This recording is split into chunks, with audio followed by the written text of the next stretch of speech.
პირველ რიგში მინდა ვთქვა, რომ ეხლა მე ვიმყოფები აბუ-დაბიში, საქართველოს პრემიერ-მინისტრის პირველი ოფიციალური ვიზიტის ფარგლებში და ნამდვილად არ მეგონა თუ აქედანაც დამჭირდებოდა ამ თემაზე კომენტარის გაკეთება. საერთოდ ვფიქრობდი, რომ აღარ იყო საჭირო ამ თემაზე კომენტარის გაკეთება, რადგანაც ეს ნამდვილად აზიანებს სახელმწიფოს ინტერესებს.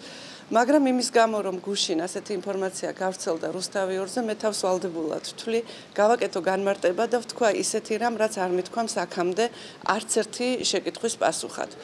როდესაც რუსთავი 2 აქვეყნებს 2 უწყების მიმოწერას და ეს ხდება ისე, რომ მეორე უწყებამ, ანუ საგარეო საქმეთა სამინისტრომ არაფერი არ იცის იმის შესახებ, რომ ეს მიწერ-მოწერა გადაცემულია რუსთავი 2-ისთვის, პირველ რიგში მიმაჩნია, რომ ეს არის არაკოლეგიალობის უდიდესი გამოხატულება პირველ რიგში, მაგრამ ამავე დროს სახელმწიფოს დამაზიანებელი მოქმედება.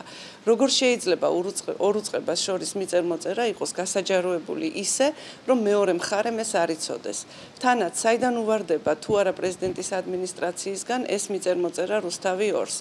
და გარდა ამისა, რატომ არ აქვეყნებს, თუ კი ამისი სურვილი იყო პრეზიდენტის ადმინისტრაცია საგარეო საქმეთა სამინისტროს პასუხებს მათ მიერ მოწერილ წერილებზე, სადაც არის არგუმენტირებული თუ რატომ არ მუშაობს საგარეო საქმეთა სამინისტრო პრეზიდენტის ვიზიტზე. ეხლა რაც შეეხება მოწვევას და იმ ბრალდებას, თითქოს თებერვალში მიღებული მოწვევა საგარეო საქმეთა სამინისტრომ მხოლოდ ივნისში გადაუგზავნა პრეზიდენტის ადმინისტრაციას. მე ჯერ არასდროს არ მithქვამს და დღეს მინდა ვთქვა. 25 თებერვლით დათარიღებული მოწვევა მხოლოდ კლიმატის სამიტზე. საქართველოს მისიამ მიიღო 14 მარტს და ეს მოწვევა იყო მიხეილ სააკაშვილის სახელზე. ესეც აჩვენებს იმას, თუ რამდენად ფორმალურია ეს მოწვევა. როდესაც მისიამ გაუგზავნა ინფორმაცია გაეროს იმის თაობაზე, რომ საქართველოს პრეზიდენტი ეხლა უკვე იყო გიორგი მარგველაშვილი, ამას კიდევ დასჭირდა რამდენიმე კვირა და 30 მაისს მიიღო საგარეო უწყებამ ახალი მოწვევა უკვე მარგველაშვილის სახელზე, რომელიც მას გადაეგზავნა 5 ივნისს, ანუ სულ რამდენიმე დღეში და მინდა ვთქვა, რომ ამ პერიოდში იყო კიდევ შაბათ-კვირა და შესაბამისად ამ მოწვევის გადაგზავნა არ შეფერხებულა. პარალელურ რეჟიმში საქართველოს მიიღო მოწვევა გაეროს გენერალურ ასამბლეაზე და მთავრობა მიიღო გადაწყვეტილება, რომ დელეგაციის ხელმძღვანელი იქნებოდა პრემიერ-მინისტრი. და როდესაც ჩვენ გადაუგზავნეთ პრეზიდენტის ადმინისტრაციას კლიმატის სამიტზე მარგველაშვილის სახელზე ფორმალურად მოსული მოწვევა, იქვე შევატყობინეთ, რომ გენასამბლეაზე მიემგზავრებოდა დელეგაცია პრემიერის ხელმძღვანელობით და შესაბამისად იგი უნდა დასწრებოდა ყველა გვერდით მოვლენას. აი ეს არის რეალური ვითარება. ამიტომ მე ძალიან ვთხოვ პრეზიდენტის ადმინისტრაციას, მის იმ თანამშრომლებს, რომლებიც საგარეო თემაზე მუშაობენ, ნუ ეწევიან დეზინფორმაციას და თუ კი ამბობენ ერთს, თქვან მეორეც და საზოგადოება ნუ შეყავთ შეცდომაში და რაც მთავარია, ნუ აზიანებენ სახელმწიფოს ინტერესებს. რაც შეეხება ვიზიტის ჩაშლას, როგორც გითხარით, საგარეო საქმეთა სამინისტროს არ უმუშავია ამ ვიზიტზე. ყველა წერილზე, რომელიც მოიწერა ადმინისტრაციამ ვიზიტის თხოვნით და შეხვედრების დაგეგმვის თხოვნით, მათ ეგზავნებოდათ პასუხი, თუ რატომ არ იყო მიზანშეწონილი ამ ვიზიტის განხორციელება და ამ შეხვედრების დაგეგმა შესაბამისად.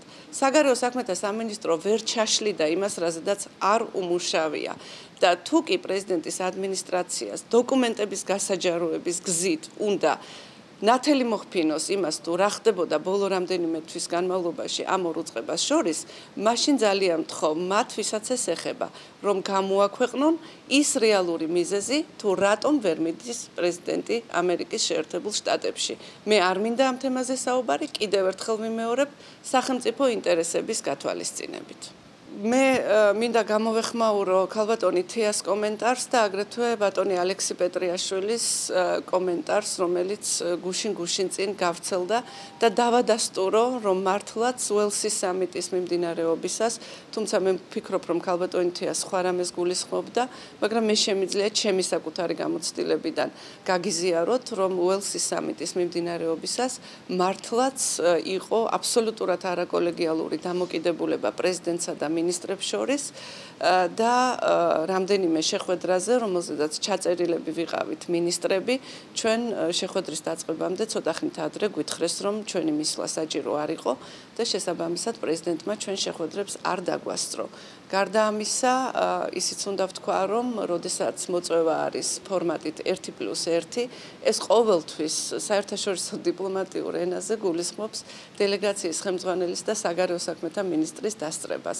არც ერთ ასეთ ფორმატში მე მონაწილეობა არ მიმიღია ველსის სამიტის დროს, რადგანაც აბსოლუტურად აშკარა იყო, რომ ჩემი თანხლება პრეზიდენტს არ სიამოვნებდა თუ არ მიაჩნდა მიზანშეწონილად, ვერ გეტყვით რა იყო ამისი мотивация, მაგრამ ეს ნამდვილად ესე იყო, რომ მე მთელი შესაძლებლობები იქ კოლეგებთან ურთიერთობის დამყარების ვერ გამოვიყენე. იყო მაგალითად ერთი ასეთი მოწვევა, სადაც მე წინასწარ ვიყავი შეთანხმებული უკრაინის საგარეო საქმეთა მინისტრთან, დანიის საგარეო საქმეთა მინისტრთან, კიდევ რამდენიმე კოლეგასთან, რომ იმ ფორმატის დროს გვექნებოდა უფრო მეტი კომუნიკაცია. ეს ვერ განვახორციელეს სწორედ იმიტომ, რომ პრეზიდენტმა არ ჩათვალა ჩემი დასწრება იმ ფორმატებზე, რომელზედაც ბუნებრივად უნდა ყოფილიყო გათვალისწინებული საგარეო საქმეთა მინისტრის მონაწილეობა. მე ძალიან ვწუხვარ, რომ ეს ესე იყო, მაგრამ მიუხედავად ჩემი რამდენიმე მცდელობისა, წარუმატებელი იყო ჩემი მცდელობა და მე იმ შეხვედრებზე ვერ მოვხდი და შესაბამისად ჩემს კოლეგებთან ვერ გავმართე ის შეხვედრები, რომლებსაც გეგმავდით.